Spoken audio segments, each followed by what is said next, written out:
झाले का झोप सगळ्यांची? झाली पुंडलिक विठ्ठल श्री ज्ञानदेव तुकाराम पंढरीनाथ भगवान की जय प्रभु श्री रामचंद्र भगवान की जय जगद्गुरु श्री संत तुकाराम महाराज की जय।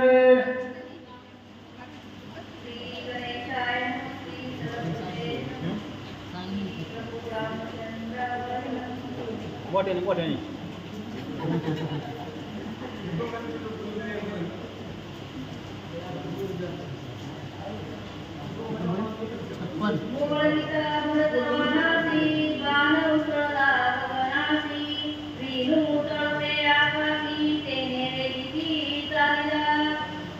सत्याच्या अनुसंधान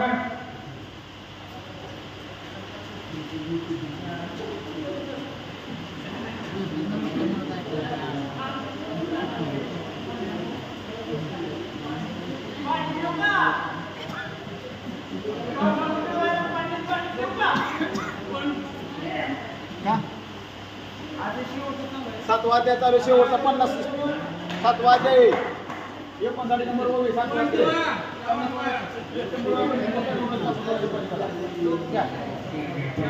परत घे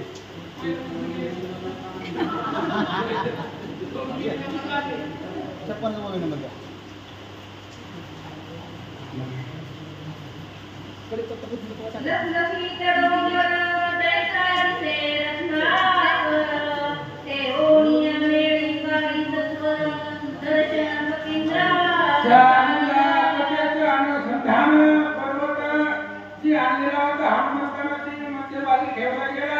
भगवान श्री रामच्या दर्शनासाठी हनुमंतराय निघाले।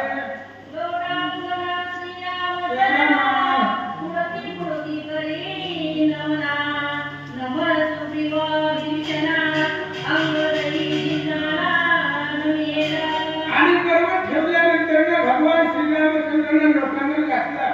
पुन्हा जळ अंगद सुग्रीव जांबवंत सुषेण यांना सर्वांना हनुमान नमस्कार करतात।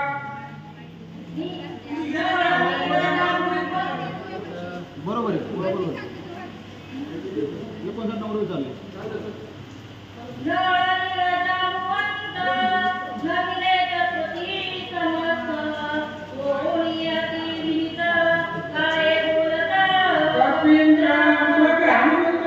सर्वांना अतिशय नमस्कार केला आहे। नळनीला जांबवंताला नमस्कार केला अतिशय विनीत झाले आणि हनुमंतराय काय सांगतात ऐका।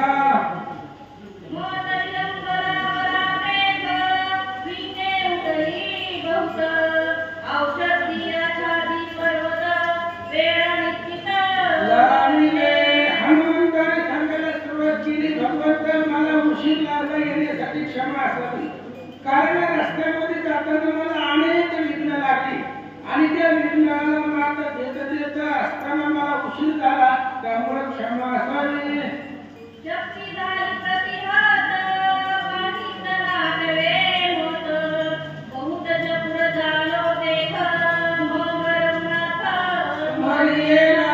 माझी शक्ती प्रतिहत झाली माझी शक्ती चालत नव्हती आणि माझ्या बुद्धीला काही आठवत नव्हतं अशा प्रकारची माझी अवस्था झाली होती वेळ लागल्यासारखं झालं असं हनुमंतराय सांगतात।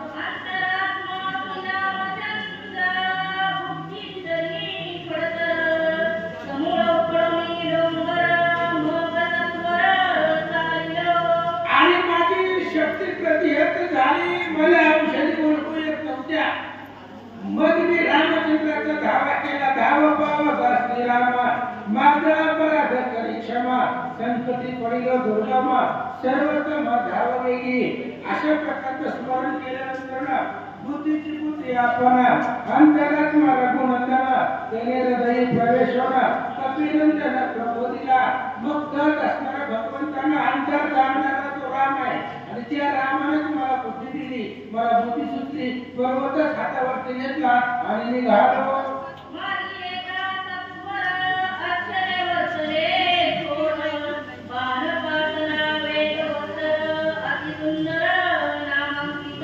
आणि पर्वत घेऊन मी येणार मी तातडीने येत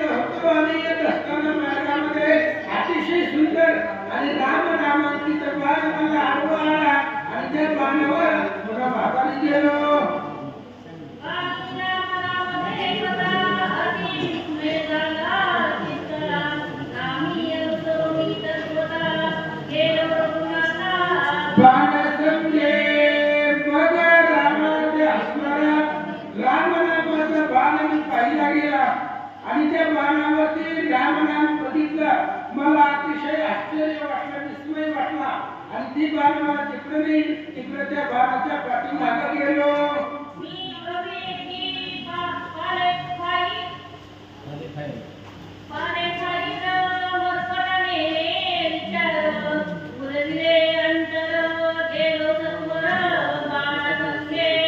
आणि रामाचे असणारं रामनामांकित बाण असल्यामुळं मला काहीच सुचलं नाही, कारण मी झाडाचा पाला खाणारा एक वानर आहे, अविवेकी आहे.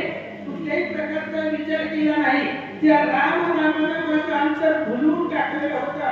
म्हणून ते असणाऱ्या बाणासंग मी गेलो. पुंडरीक वासुदेव विठ्ठल श्री रामदेव तुकाराम राजा रामचंद्र भगवान की जय. जय माते सरस्वती माते गुरु रामचंद्राय नमः. नामी नित्य वेदले पायी निज कार्याचा आठवण नाही. पुढे आपण देखले काही हे तुझ पायी देऊ. आणि रामाच्या बाणाच्या पाठीमागे गेलो आणि त्या बाणावरच्या नामाने माझं चित्र घेऊन घेतलं. आणि त्यात असणारे रामनामापाशी मी गुंतून बसलो. त्यामुळे विचार याचा आठवण नाही, काय करायचं हे मला आठवलं नाही. आणि बाणाच्या पाठीमागे निघून गेलो.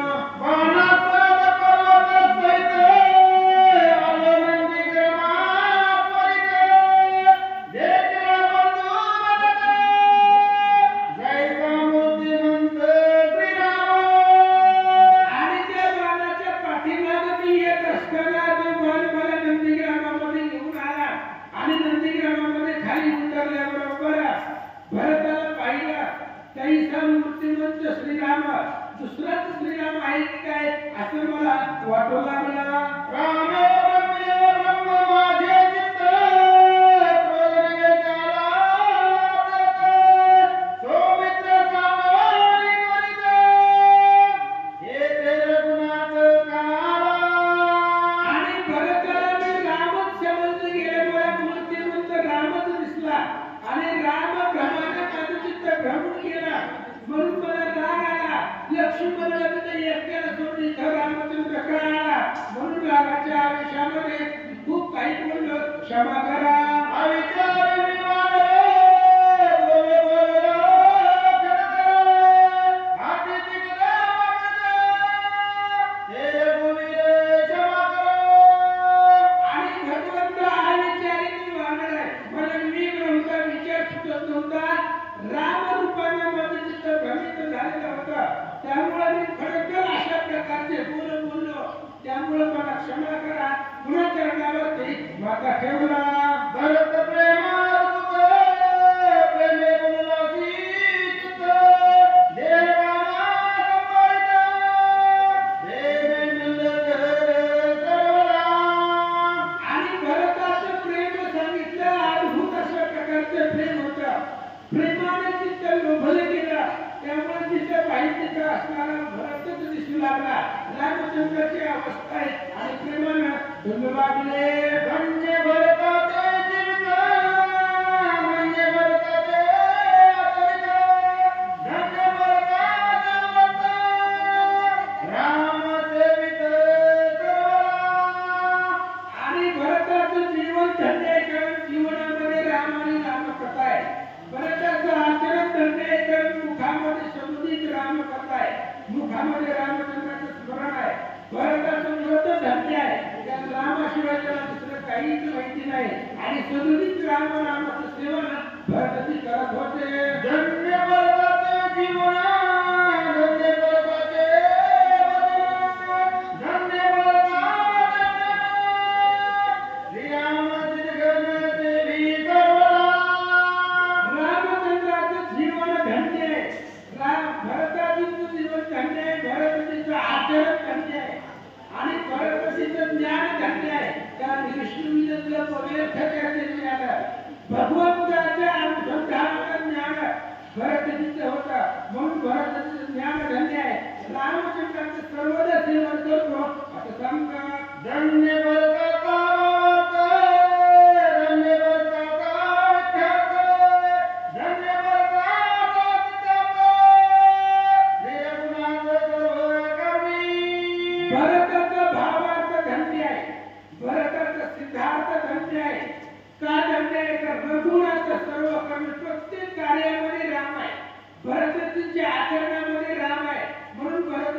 जीवन धन्य आहे असं सांगतात. धन्य भरताचे कुळ, धन्य भरताचे शेत, धन्य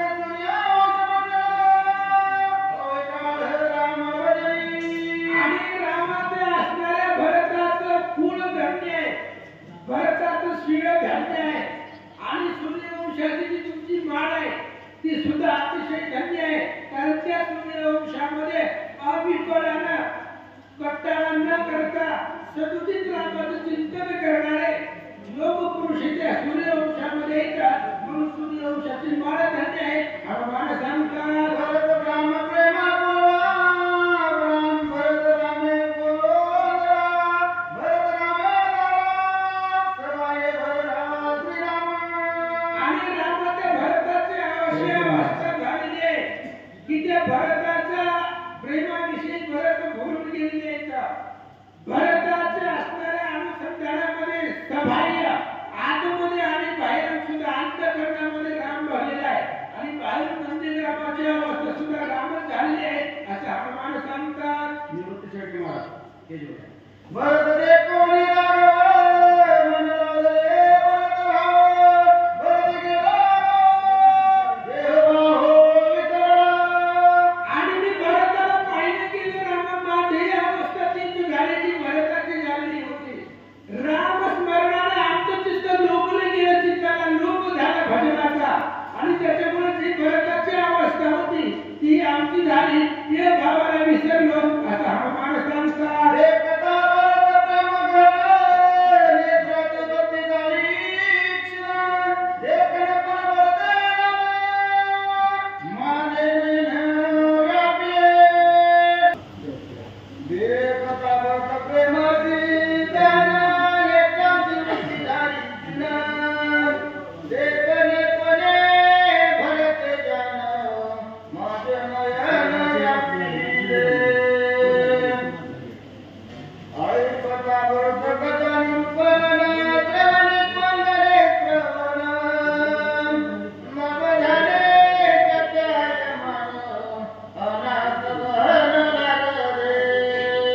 आणि त्या नंदीग्रामामध्ये मी गेलो. तिथे गेल्याबरोबर रामकथा निरूपण, रामचंद्राच्या चरित्राचे गायन, रामाचं स्मरण माझ्या कानावरती पडल्याबरोबर माझ्या असणारे सगळे इंद्रिय त्या ठिकाणी विकळ झाले आणि त्या रामकथेमध्ये सगळे इंद्रिय गुंतून गेले असं हनुमानजी सांगतात. हा कथा भरत प्रेम गोडी, रचना रचाते संगी, अद्वैताची धडधडी, सप्रेमावरी प्रेम संघटाचा.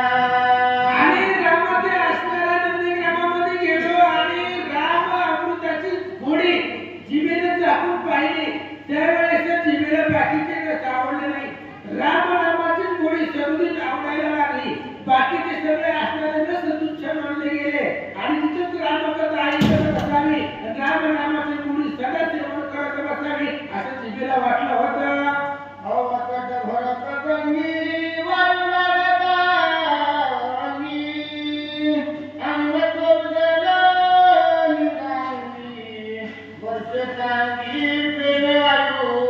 आणि त्या भरताच्या नंदीग्रामामध्ये पावन झालेला वार आहे, भरताच्या संगतीमध्ये राहिलेला वार आहे आणि त्या वाराने सुद्धा रामनामाची कथा सेवन केलेली होती आणि तो वारा अचानक माझ्या अंगाला स्पर्श झाला आणि स्पर्श झाल्याबरोबर अंगाला सुद्धा माझ्या शरीराला ती असणारी रामकथा आवडू लागली असं सांगतात. भरत प्रेम मनी भरले, संकट विकल्प मुकले, चंचलता हरपले, मुक्त झाले प्रेम भावे. मन चंचल मन कुणाचंही स्थिर राहते. वाऱ्याच्या वेगापेक्षा जास्त मन आपलं पडत राहतं, भरकटत राहतं. पण राम नामाचा खंड तिथं मनाला आवडला गेला आणि चंचल असणारं मन, सर्वत्र फिरत असणारं मन, माझं मन ते असणाऱ्या नंदीग्रामामध्ये रामकथेवरती दृढ झालं असं हनुमानजी सांगतात.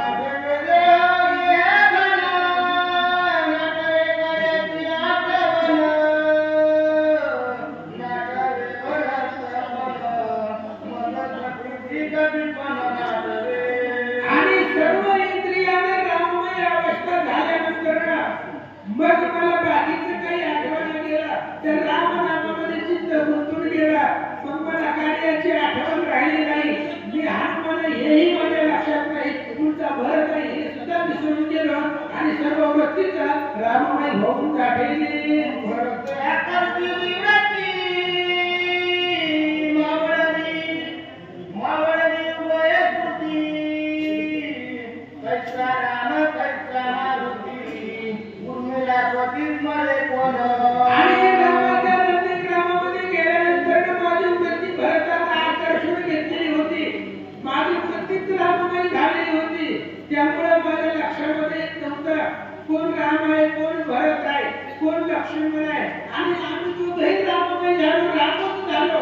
त्यामुळे लक्ष्मणाला कोण आठवण करणार. आम्ही लक्ष्मणाला विसरून गेलो असं हनुमानजी बोलतात. ऐसा बोलिल सर्वशक्ती मर्कटलेले कार्यसिद्धी दुर्बुद्धीर रागदार मुकोसी जमाल स्थिती मदत करे. आणि रामा असं सगळं शक्तीनं मी बोललं गेलो. जेवढी माझी शक्ती होती तेवढी क्षीण झाली रामनामापुरं.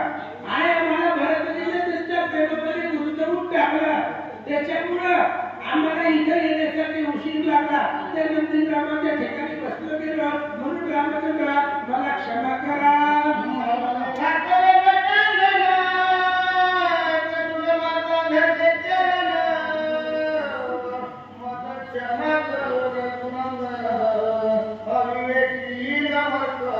म्हणून रामाच्या नंदीग्रामाच्या ठिकाणी माझी वृत्ती राममय झाली. म्हणून मला तिथे मी गुंतून पडलो गेलो आणि कार्याचा आठवण विसरला गेला.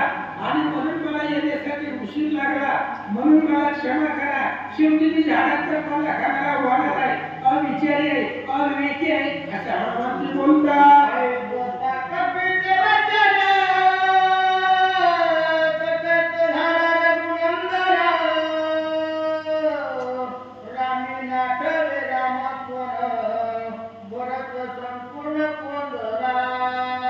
आणि अशा प्रकारे हनुमंताचं बोलणं रामचंद्राने ऐकलं गेलं. आणि जशी अवस्था हनुमंताची नंदीग्रामामध्ये झाली किंवा भरताची झालेली होती रामचरित्रानं, तसंच भरताचं व्रत इतभूत ऐकल्यामुळे रामचंद्राची वृत्ती आकर्षली गेली आणि रामच भरत होऊन बसले असं सांगतात.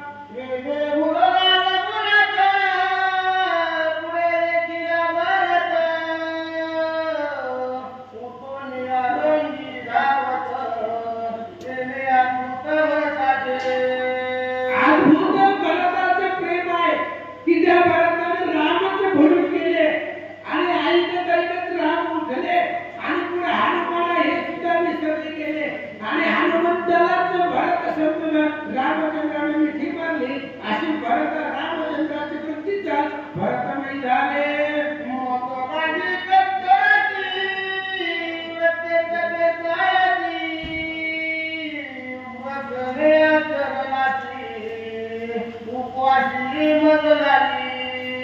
आणि मग रामाने बोलायला सुरुवात केली. भरता माझ्यासाठी 14 वर्ष झालं नंदीग्रामाच्या ठिकाणी राहिला गेला. माझ्यासाठी उपवास धरला. माझ्यासाठी डोक्यावरच्या दशा वाढवल्या असं हनुमंताला भरत समजून राम बोलू लागले.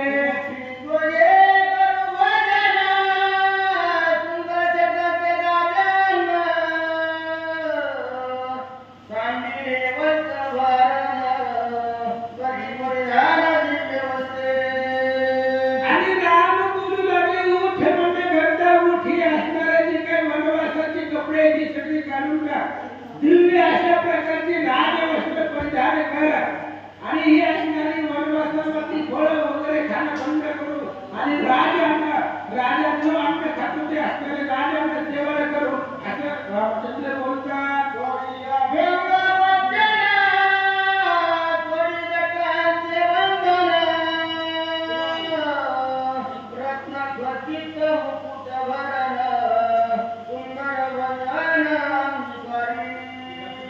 आणि भरता भरता उठ. ही असणाऱ्या जगाच्या जे काही बांधलेले आहेत ते आता मोकळे सोड. आणि अभ्यंग अशा प्रकारचं स्नान करू. आणि मग त्या ठिकाणी असणारं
मूर्छित पडू लागले.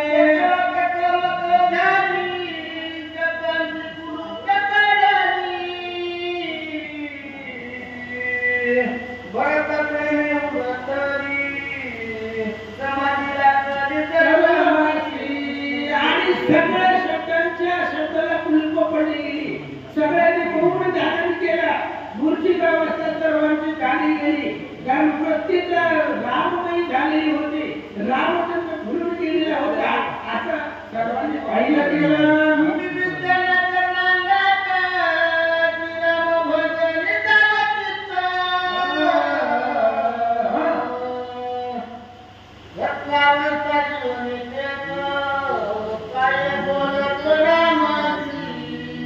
आणि अशा प्रकारची अवस्था झाल्यानंतर पाहिलं गेलं.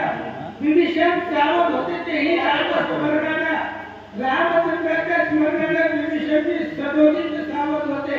सत्व अवस्था मिळून घेतली. जी काय असणारा मोह झालेला होता, रामरूपाने जिथं भ्रमित झालेला होता, ती सगळं विभीषणजीने मिळून घेतली. सावध होते विभीषणजी आणि रामचंद्राच्या जवळ गेले. काय बोलतात?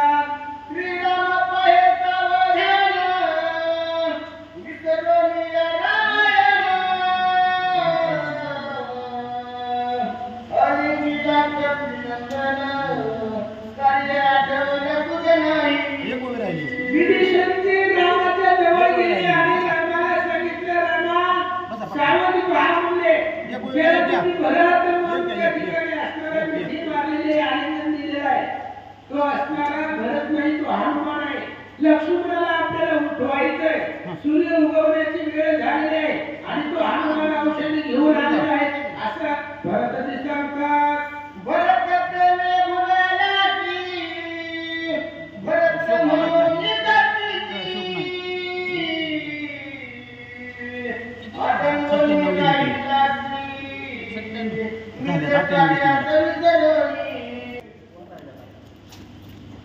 विभीषणाचे वचन ऐकून हनुमान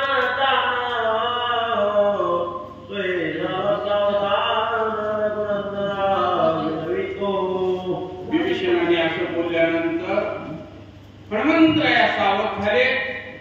त्या ठिकाणी देहबुद्धीवर आले आणि हनुमंतराया काय म्हणतात ऐका. स्वामी ऐके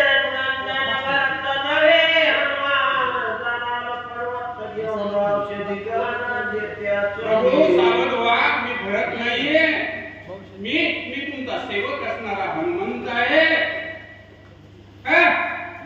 वेळी जाती प्रेमाची वेळेने कार्याची गोष्टी सांगितली भरताची तेने श्रीरामाची भुलला.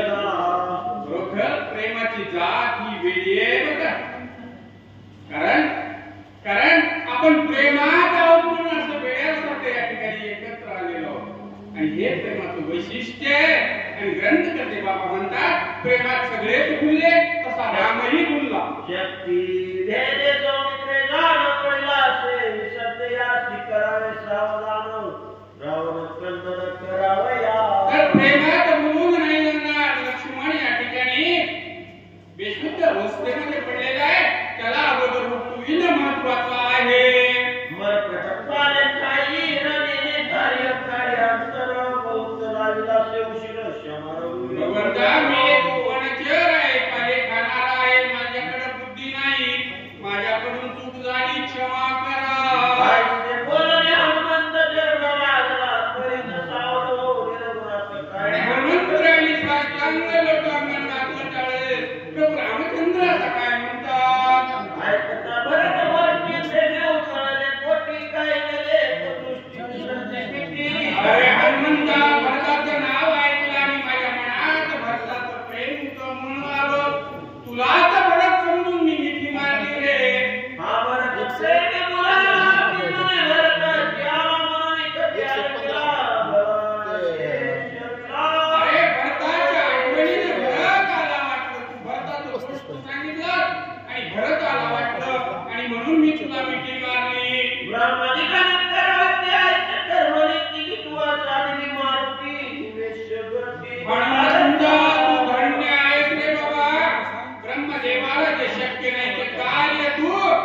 आणि म्हणता इंद्रजित मदाच्या वेळेस तुझा पराक्रम आकाशापर्यंत स्वतःचा देह वाढवला. त्या गोष्टी आठवल्या ना हृदयाचा स्फोट होईल.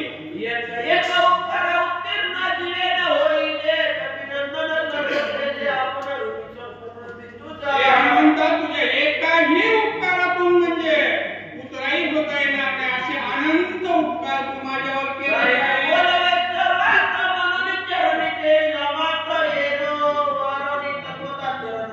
आता जास्त बोलण्यात काही अर्थ नाही हनुमंता. मी तुला प्रणाम करतो म्हणल्याबरोबर हनुमंतराने धरलं.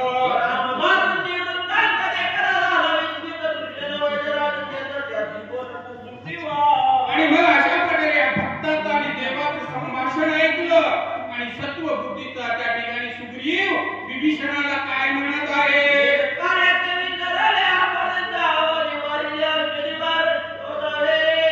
हे सुषेण वैद्यराज हे विसरले. महत्वाचं काय याची आठवण ठेवून पुढचं काम लवकर उरका.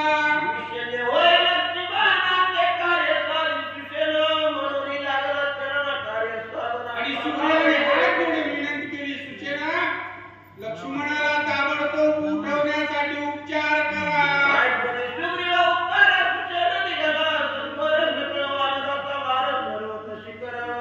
लगेच सुषेण वानर भार घेऊन पर्वतावर औषधी शोधू लागले. श्री गणेशाय नमः. आती दुर्गम पर्वत शिखर रामायण गिरकंदर जय पुर सरोवर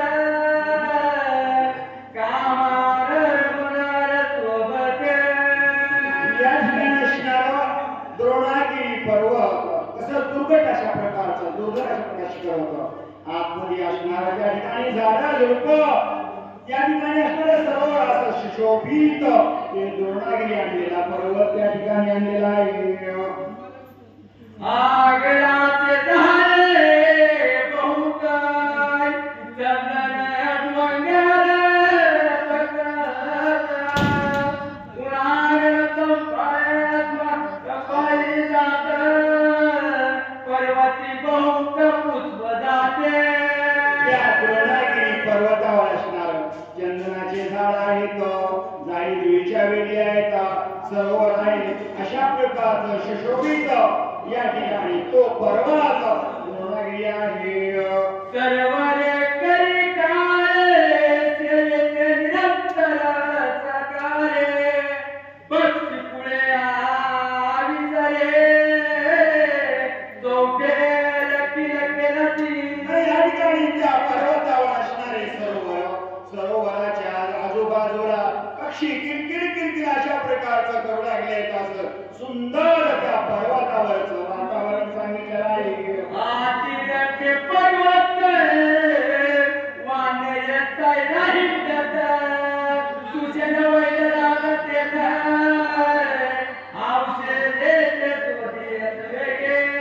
त्या द्रोणागिरी पर्वतावर सुंदर अशा त्या पर्वतावर वानर सर्व त्या ठिकाणी सर्व सैरा फिरू लागले, भोगले सगळे त्या ठिकाणी आनंद घेऊ लागले. आणि या ठिकाणी सुषेण वैद्य असणारे औषधी शोधू लागलेले आहेत. समोरे दगडाचा पर्वत पाहता सावधान झाले औषधेचे दर्शन वैद्य सुषेण हरिकेत. सावधानतेनं सुषेण वैद्यानं त्या ठिकाणी पर्वत पाहिल्याच्या नंतर औषधीचं दर्शन झालं. राम नामे सत्वर उपटून औषध भार करीत नामाचा गजरे वानेर भार चालिला.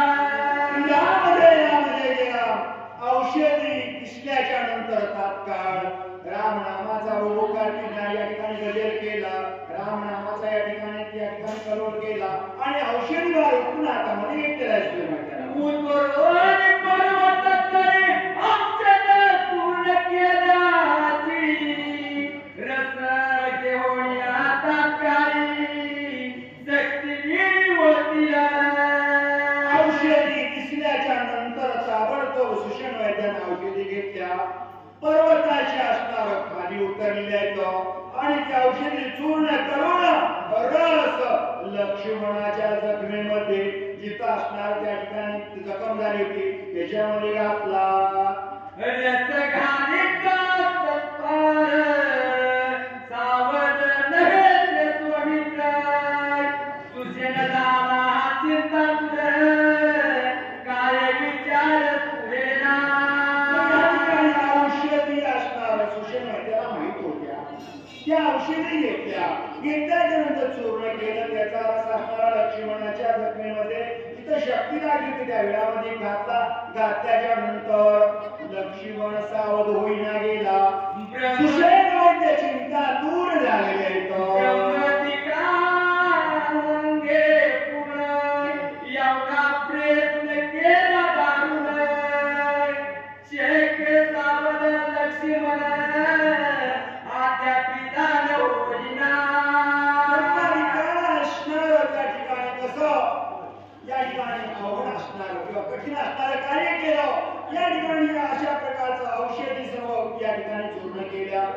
लक्ष्मणाच्या जखमेमध्ये होत्या लक्ष्मण अद्याप आतापर्यंत सावध का होत नाही